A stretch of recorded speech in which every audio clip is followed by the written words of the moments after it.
Hello hello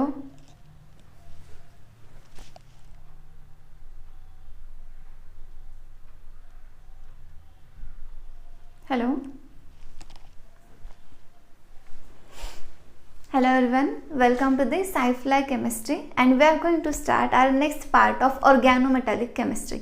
Right. So last lecture में हमने 18 electron rule क्या होता है, मेटल को कैसे पहचानना है, लिगैंड की हैप्टिसिटी क्या होती है और कौन सा लिगैंड कितने इलेक्ट्रॉन डोनेट करता है, उसकी हमने मेथड देखी थी न्यूट्रल लिगैंड मेथड, और वही मेथड हम अप्लाई करेंगे, वही इजी मेथड है.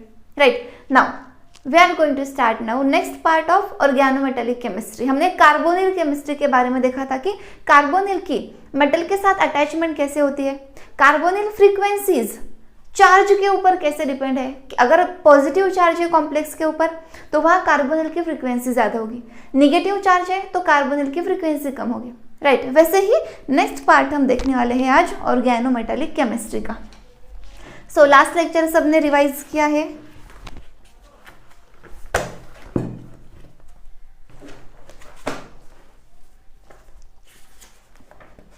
सो लास्ट लेक्चर तक हमने क्या क्या देखा था, मैं एक बार आपको बताती हूँ कि how to calculate total number of valence electron, कौन सा कॉम्प्लेक्स 18 इलेक्ट्रॉन रूल फॉलो कर रहा है, कौन सा कॉम्प्लेक्स 18 इलेक्ट्रॉन रूल फॉलो नहीं कर रहा है, ये हमने देखा था. उसके बाद बाइनरी कार्बोनिल कॉम्प्लेक्सेस, अगर ब्रिजिंग कार्बोनिल है तो उसके स्ट्रक्चर कैसे होंगे, Fe3CO9 का स्ट्रक्चर, Fe4CO12 का स्ट्रक्चर, और मैंने आपको वो स्ट्रक्चर याद रखने के लिए बोले थे. राइट. सारे स्ट्रक्चर आपको याद रखने हैं. Now we are going to start the preparation of compound, carbonyl compound. So preparation of carbonyl complexes, preparation of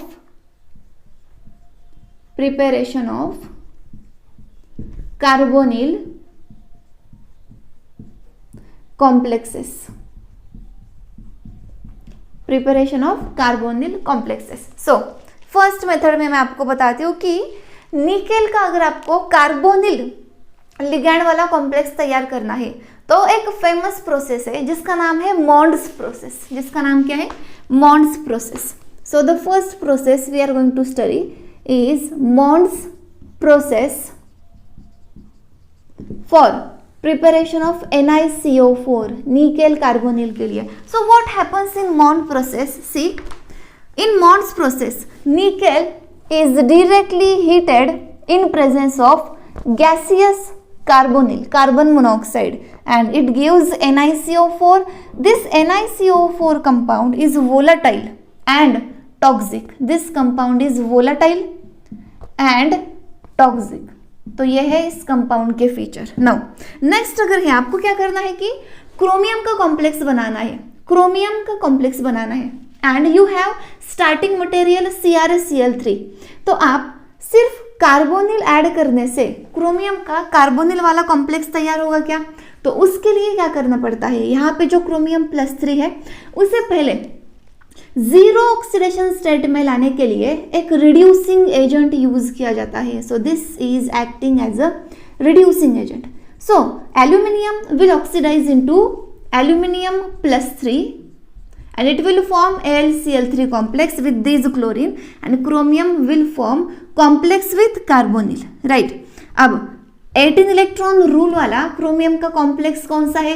CrCO6. आप काउंट कर सकते हो.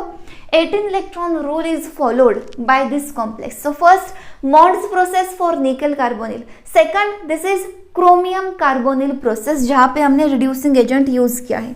ठीक है.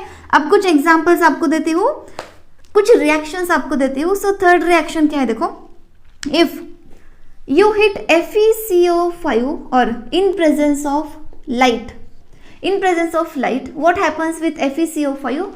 This FeCO5 form dimer where bridging carbonyls are also present. So यहाँ पे Fe2CO9 इसका structure हमने देखा था, ये कंपाउंड तैयार होता है. तो आप देख सकते हो ये क्या है, ये क्या है? डाइमर है जहाँ पे एक कार्बोनिल लूज हुआ है, एक कार्बोनिल लूज हुआ है. ठीक है. वैसे ही अगर 3 आप लेते हो, यहाँ पे 2 की जगह पे अगर आप 3 FeCO5 लेते हो, सो ट्राइमर का एग्जाम्पल भी आपको पता है. बताओ trimer, this reaction is in presence of fit trimer का एग्जाम्पल है Fe3CO12, Fe3CO12, जहाँ पे 3 कार्बोनिल लिगैंड जो है वो लूज होते हैं।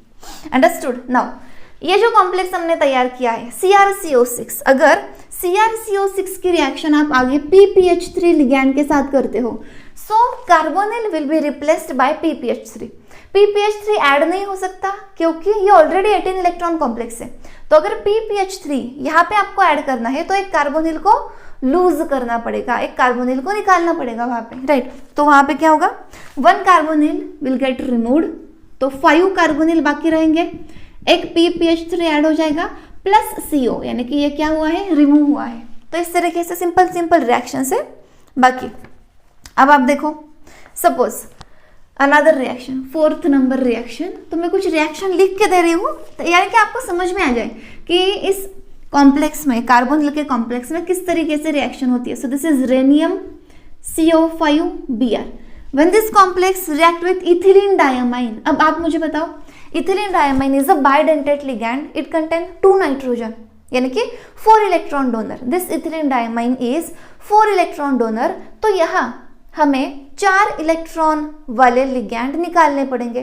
तो एक कार्बोनिल जो होता है उसके पास 2 इलेक्ट्रॉन होते हैं, तो 2 कार्बोनिल निकाल दिए, मतलब CO3 है और उनकी जगह पे इथिलीन डायमाइन ऐड हो गया and bromine as it is, ठीक है।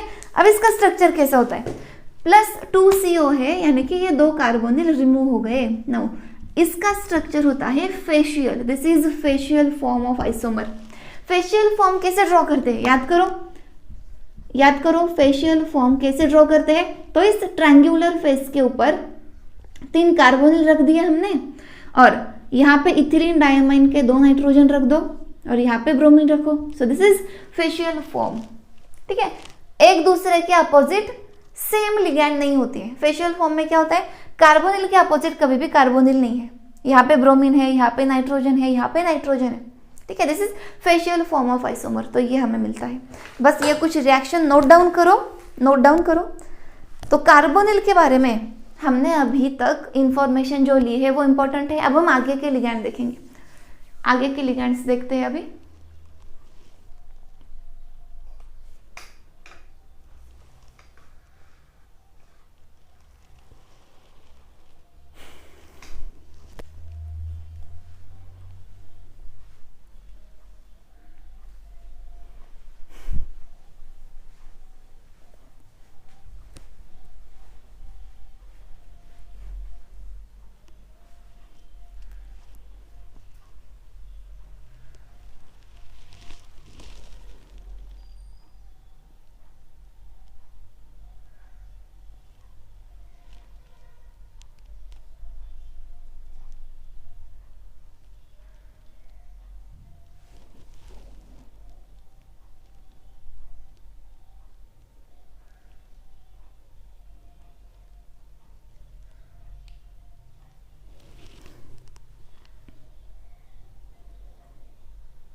Done.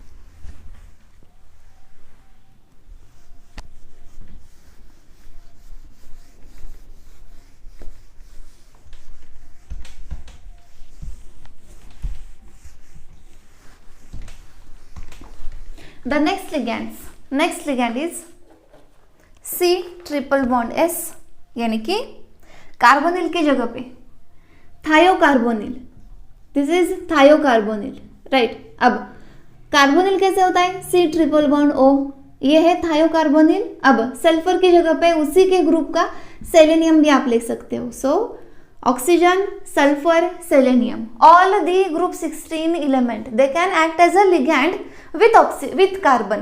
So C double bond O, S, Se, all these are ligand, right। अब ये जो है ना, अगर हम कंपेयर करें between CO and CS, CO and CS, यहाँ पे ऑक्सीजन है, यहाँ पे सल्फर है। So see this C triple bond S is strong sigma donor and pi acceptor, strong sigma donor and pi acceptor. We are comparing with CO, so CO versus C triple bond S. It is a strong sigma donor and a strong pi acceptor as compared to CO. CO is what? It is sigma donor and pi acceptor, right। हमने last के lecture में देखा था। वैसे ही एक C triple bond N, it is also ligand in organometallic chemistry, but remember cyanide अगर है ना, तो साइनाइड के ऊपर नेगेटिव चार्ज होता है, जिसका मतलब मेटल के ऊपर पॉजिटिव चार्ज होगा। अब मेटल के ऊपर अगर ज्यादा पॉजिटिव चार्ज है तो वो कोऑर्डिनेशन कॉम्प्लेक्स में आता है, और ऑर्गेनोमेटेलिक में हम ऐसे कॉम्प्लेक्स स्टडी करते हैं जहां पे मेटल के ऊपर मिनिमम चार्ज है, ठीक है ना। तो साइनाइड के ज्यादा कॉम्प्लेक्स कोऑर्डिनेशन में स्टडी किए जाते हैं। फिर भी एक उसका साइनाइड के कॉम्प्लेक्स का एग्जांपल आपको बताती हूँ, FeCN6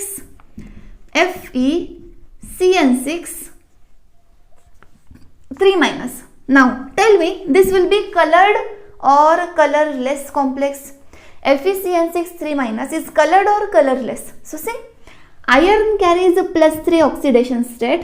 Fe +3 means it is D5 low spin octahedral. Low spin क्यों है? क्योंकि cyanide is a strong ligand. Octahedral geometry आपने ड्रॉ की 1 2 3 4 5, so this is unpaired electron and this complex is blue colored.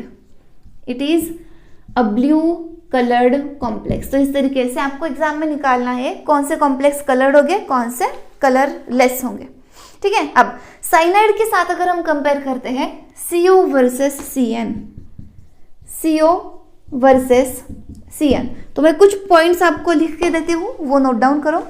Cyanide is a strong sigma donor, C triple bond N- is strong sigma donor, but it is a weak pi acceptor as compared to CO, but weak pi acceptor as compared to CO. So cyanide is a strong sigma donor and weak pi acceptor as compared to carbonyl, as compared to C triple bond O, ठीक है। अब देखो carbonyl complex जो है ना, वो जब भी मेटल को बाइंड होगा, सो N कार्बोनिल है, मेटल को बाउंडेड है, carbonyl is a neutral ligand, so generally it form complex where metal is having low oxidation state. इस पूरे कॉम्प्लेक्स के ऊपर अगर प्लस है तो मेटल के ऊपर भी प्लस चार्ज होगा। So carbonyl binds with that metal which is having low oxidation state और विच इज इलेक्ट्रॉन रिच। ऐसा क्यों है? क्योंकि आपको पता है CO this ligand is sigma donor. अब सिग्मा डोनेशन कैपेसिटी जो है इसकी वो वीक है, बट पाई एक्सेप्टर भी है, वो सिग्मा डोनर है, पाई एक्सेप्टर है, सिग्मा डोनर है, पाई एक्सेप्टर है, बट पाई एक्सेप्टेंस की जो कैपेसिटी है उसकी वो स्ट्रॉन्ग है as compare to the donation, यानी कि वो थोड़े से इलेक्ट्रॉन मेटल को देगा बट उसके बदले में बहुत ज्यादा इलेक्ट्रॉन मेटल से वो लेगा। So it is a weak sigma donor and it is a strong pi acceptor. तो अगर उसे ज्यादा इलेक्ट्रॉन मेटल से चाहिए तो metal should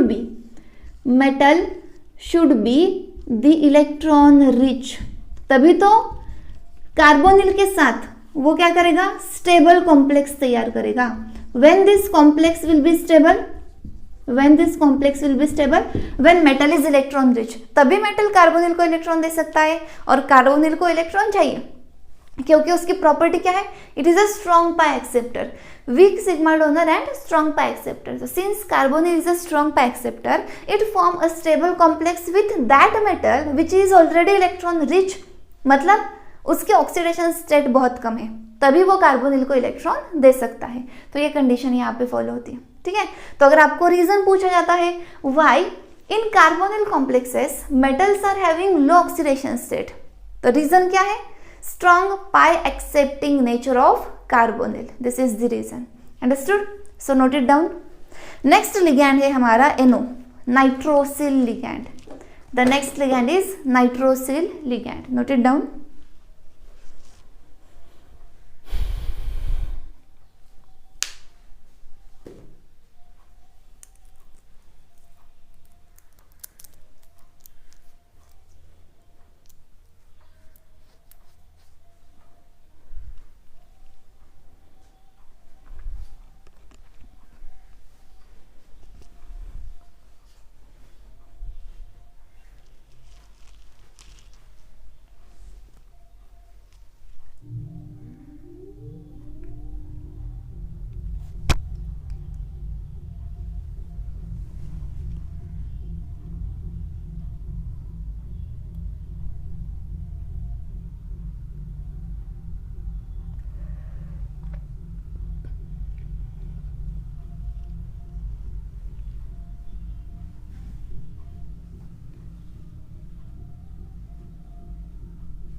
So next ligand is cyanide ligand. Cyanide ligand हो गया हमारा. Now the next is nitrosyl, that is NO. Next ligand is nitrosyl, N triple bond O, nitrosyl ligand. So basically this nitrosyl ligand, it is of two type. One is linear and another is bent. तो linear nitrosyl है, उसका एक complex मैं आपको बताती हूँ. For example nickel attached to cyclopentadiene, and here if NO ligand is in this fashion, it is attached in this type, then it is a linear nitrosyl. bent nitrosyl का एक example आपको बताती हूँ. bent nitrosyl. so bent nitrosyl iridium complex है. यहाँ पे square plane में ligand से PPH3 CO, PPH3 and chlorine, and here the nitrosyl, it is of this type, it is having one positive charge. Now you can see linear nitrosyl and bent nitrosyl. So this linear nitrosyl, it is 3 electron donor. अब ये जो electron donating capacity है, we are studying according to neutral ligand method, जो अभी तक हमने सीखी है. बाकी की मेथड मैंने आपको सिखाई नहीं है क्योंकि हम न्यूट्रल लिगैंड मेथड यूज करेंगे, ठीक है. So it is 3 electron donor, और बेंट फैशन में it is 1 electron donor. Bent nitrosyl is 1 electron donor. So here nitrosyl act as a NO minus, and here nitrosyl act as a NO plus, right. वहां पे क्या होता है, linear में NO plus होता है, linear में NO प्लस होता है, और बेंट नाइट्रोसिल लीनियर में NO प्लस है, राइट, और बेंट में NO माइनस. सही लिखा था हमने. अब देखो स्ट्रेचिंग वाइब्रेशन अगर आपको देखने हैं तो किस में फ्रीक्वेंसी ऑफ स्ट्रेचिंग वाइब्रेशन ज्यादा होगी? सो लीनियर में nitrogen oxygen bond is more stronger as compare to bent nitrosyl. So linear जो है ना, इसमें high stretching vibration, high stretching frequency, तो यहाँ पे स्ट्रेचिंग फ्रीक्वेंसी ज़्यादा होती है, और बेंट में जो है ना वो लो स्ट्रेचिंग फ्रीक्वेंसी होती है. इस नाइट्रोसिल की स्ट्रेचिंग फ्रीक्वेंसी जो है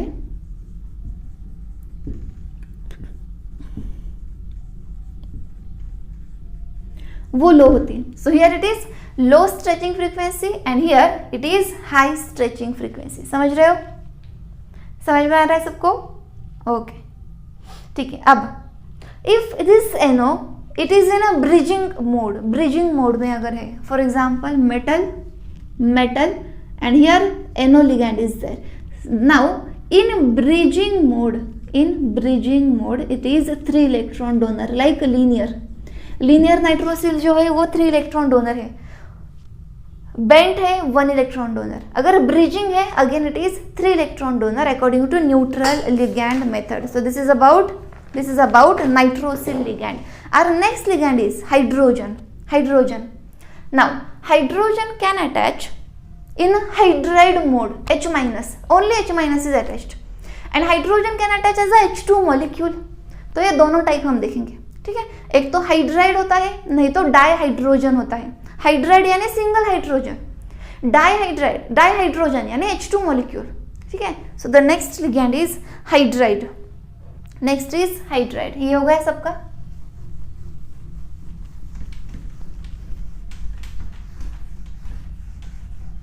the next is hydride.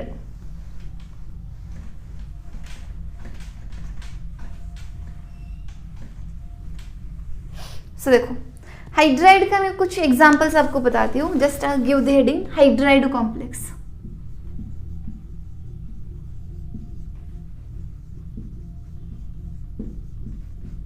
Hydride complex.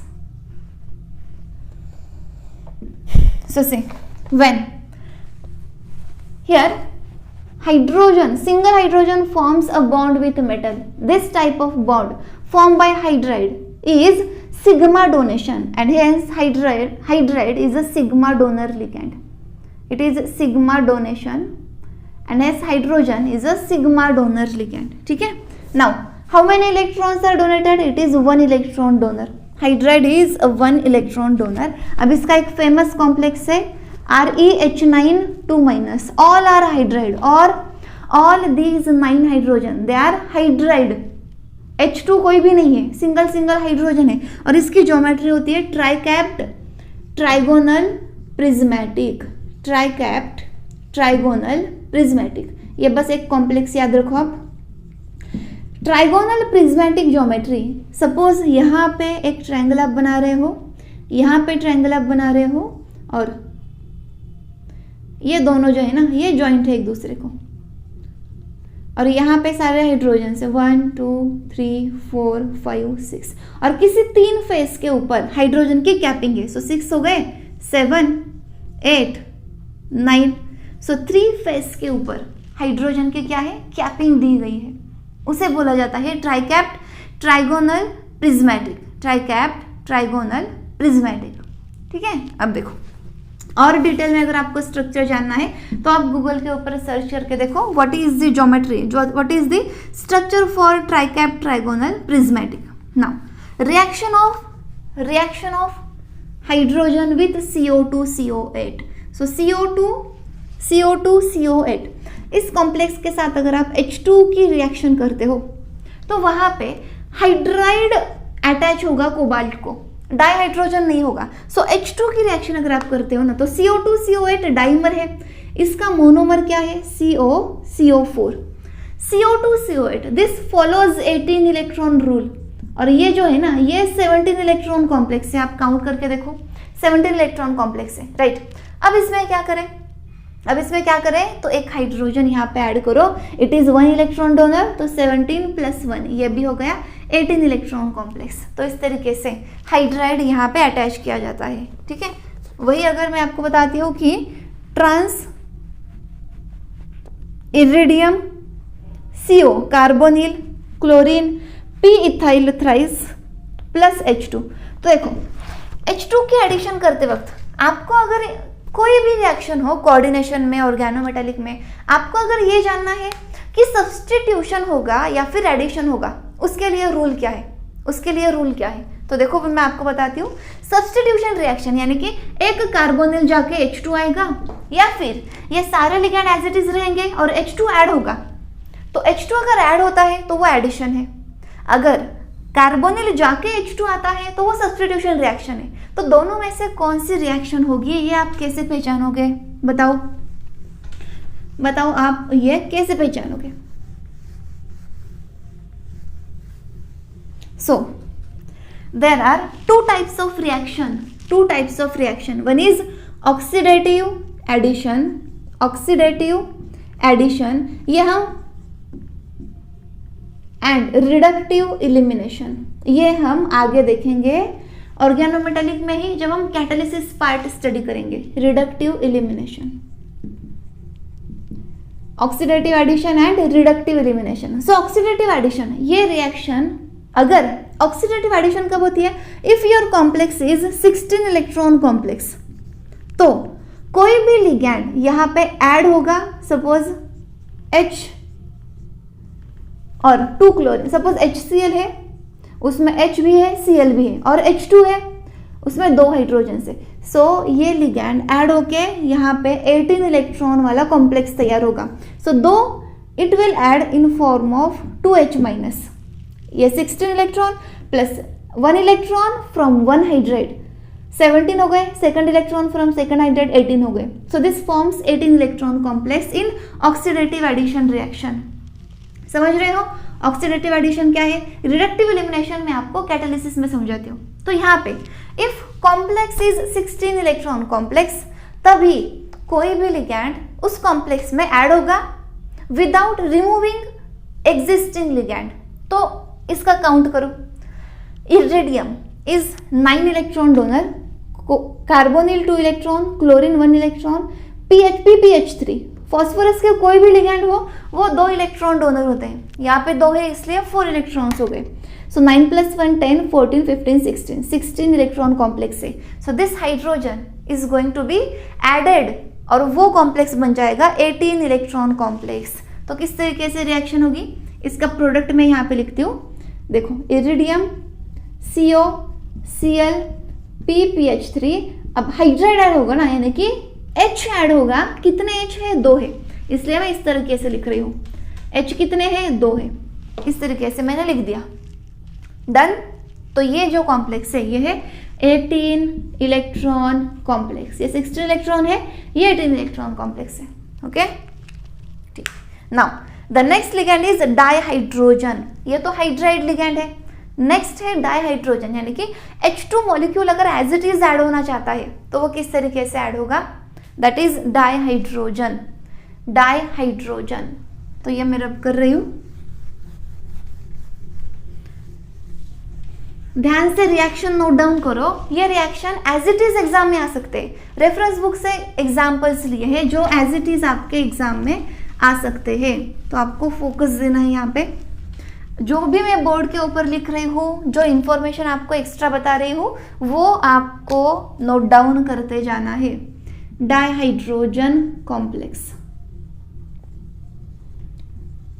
Dihydrogen complex, ठीक है। तो डाइहाइड्रोजन कॉम्प्लेक्स के पहले तो मेन फीचर आपको बताती हूँ। सपोज मेटल इज हियर, और डाइहाइड्रोजन कैसे होता है, डाइहाइड्रोजन कैसे होता है, H2 H single bond H। तो इस तरीके से इस सिंगल बॉन्ड के थ्रू अगर मेटल को इलेक्ट्रॉन डोनेशन होता है, so this is known as a sigma donation. It is called as a sigma donation. What? It is called as what? Sigma donation, and this ligand is a sigma donor ligand. It is a sigma donor ligand. समझ रहे हो आप? ठीक है। अब देखो बात क्या है, देखो सपोज मेटल H2 के सिग्मा इलेक्ट्रॉन से इलेक्ट्रॉन एक्सेप्ट कर रहा है, राइट। अब आपको H2 की मोलिकुलर ऑर्बिटल डायग्राम पता है, दिस इज सिग्मा स्टार। एक हाइड्रोजन का एक इलेक्ट्रॉन, दूसरे हाइड्रोजन का दूसरा इलेक्ट्रॉन, वो बॉन्डिंग में दोनों चले जाएंगे, एंटी बॉन्डिंग एम्प्टी है। This is for H2 molecule, this is molecular orbital diagram for H2 molecule, ठीक है। अब देखो यहाँ पे H2, ये जो दोनों इलेक्ट्रॉन है ना, ये मेटल को वो डोनेट कर रहे हैं, यानी कि सिग्मा डोनेशन हो गया। अब मेटल के पास जो पाई इलेक्ट्रॉन है, वो इलेक्ट्रॉन इस हाइड्रोजन के पास जो सिग्मा स्टार ऑर्बिटल है ना, this is sigma star orbital, this is sigma star orbital present on hydrogen molecule. तो मेटल बैक डोनेशन अगर करता है into sigma star orbital, so sigma donation हो रहा है H2 से मेटल को। अब पाई बैक डोनेशन कहाँ से कहाँ होगा, pi back donation from metal to sigma star orbital of hydrogen. ऐसा अगर होता है तो सिग्मा स्टार में अगर इलेक्ट्रॉन आएंगे, तो मैंने पहले बताया था आपको, if electrons increases in anti bonding orbital then bond becomes weak, right. तो यहां से मेटल के इलेक्ट्रॉन वो सिग्मा स्टार में जाएंगे, तो HH के बीच का ये जो सिंगल बॉन्ड है ना, ये वीक होता जाएगा and it will convert into hydride. पहले ये डाइहाइड्रोजन था, अब मेटल ने बैक बॉन्डिंग की तो डाइहाइड्रोजन का कन्वर्जन हाइड्राइड में हो गया, दिस बॉन्ड बिकम्स वीक। ये बॉन्ड वीक बना है और कई केसेस में ये रप्चर भी होता है, this bond ruptures and dihydrogen converts into hydride because of back donation of electron from metal to the sigma star orbital of H2 molecule. HH single bond breaks and dihydrogen complex converts into hydride complex. अब उसके लिए condition क्या है कि metal should be a strong electron donor. यहाँ पे metal क्या चाहिए, स्ट्रॉन्ग इलेक्ट्रॉन डोनर। मेटल अगर इलेक्ट्रॉन रिच है, स्ट्रांगली वो हाइड्रोजन को इलेक्ट्रॉन देता है। अब यहाँ अगर बॉन्ड लेंथ आप कंपेयर करते हो, सपोज दूसरे कलर से मैं लिखती हूँ, suppose the first bond length is R1, ये सपोज बॉन्ड लेंथ R1 है, ये सपोज बॉन्ड लेंथ R2 है, ये सपोज R2 है। So obviously R2 will be greater than R1। ये बॉन्ड लेंथ इंक्रीज हुई, बॉन्ड वीक हुआ मतलब बॉन्ड लेंथ इंक्रीज हुई, ठीक है, समझ रहे हो। H2 कॉम्प्लेक्स, अगर आप ये कॉम्प्लेक्स नंबर 1 है, ये कॉम्प्लेक्स नंबर 2 है, सो कॉम्प्लेक्स 1 कब स्टेबल होगा, when complex 1 is stable and it do not convert into complex 2, it do not convert into complex 2। तो कॉम्प्लेक्स 1 ही रहना चाहिए, ये डाइहाइड्रोजन ही रहना चाहिए, this should not convert into complex 2, ये हाइड्राइड में कन्वर्ट नहीं होना चाहिए। ऐसी कंडीशन अगर आपको दी है, ऐसा क्वेश्चन अगर आपको पूछा है, तो उसके लिए क्या करना पड़ेगा, उसके लिए हमें ये देखना पड़ेगा metal should not be good electron donor.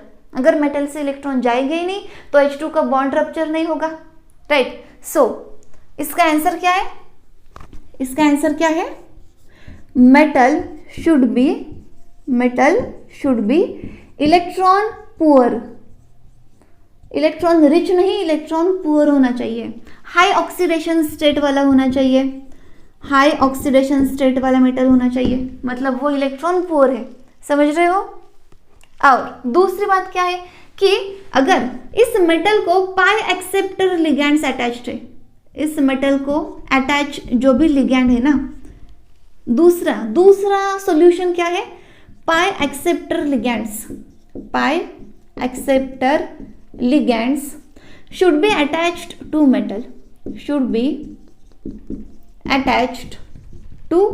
Metal, तो वो पाई एक्सेप्टर लिगैंड जो है वो ऑलरेडी इलेक्ट्रॉन डेंसिटी मेटल से ले लेंगे, तो मेटल फिर से क्या बन गया, इलेक्ट्रॉन डेफिशिएंट बन गया। अगर मेटल इलेक्ट्रॉन डेफिशिएंट है तो वो डाईहाइड्रोजन को इलेक्ट्रॉन नहीं देगा और वो बॉन्ड रप्चर नहीं होगा। तो दो सोल्यूशन है हमारे पास, मेटल की ऑक्सीडेशन स्टेट बढ़ाओ, वो इलेक्ट्रॉन पोर हो गया। दूसरी बात क्या है, मेटल को पाई एक्सेप्टर और दूसरे लिगैंड अटैच करो तो वो इलेक्ट्रॉन डेंसिटी उनके तरफ चले जाएगी और वो इलेक्ट्रॉन्स H2 को नहीं मिल पाएंगे and H2 will be stable. H2 as it is रहेगा, वो बॉन्ड रप्चर होके हाइड्राइड में कन्वर्ट नहीं होगा। तो ये सारे सॉल्यूशंस है। तो इतने से पार्ट में बहुत सारा कॉन्सेप्ट आपने सीखा है। अच्छे से एक बार रिवाइज करो, नोट डाउन करो, एक बार रिवाइज करो और नोट डाउन कर लो।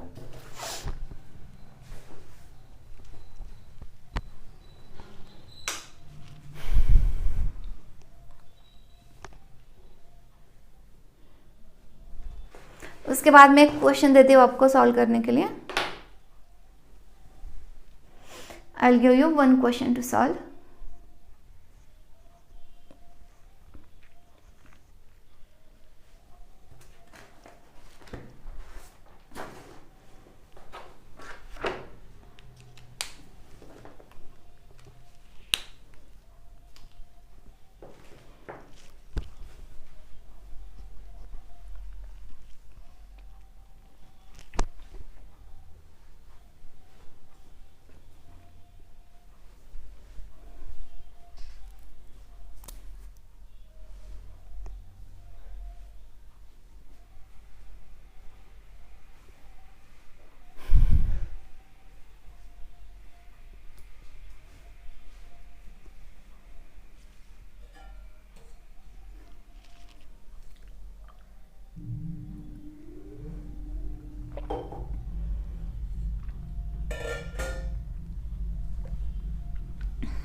डन। अब एक क्वेश्चन देती हूँ, वो सॉल्व करना है आपको।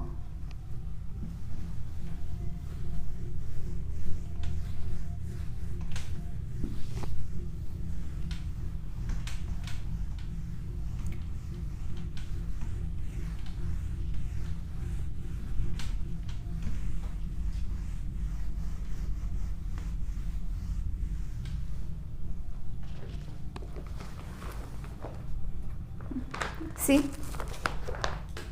question,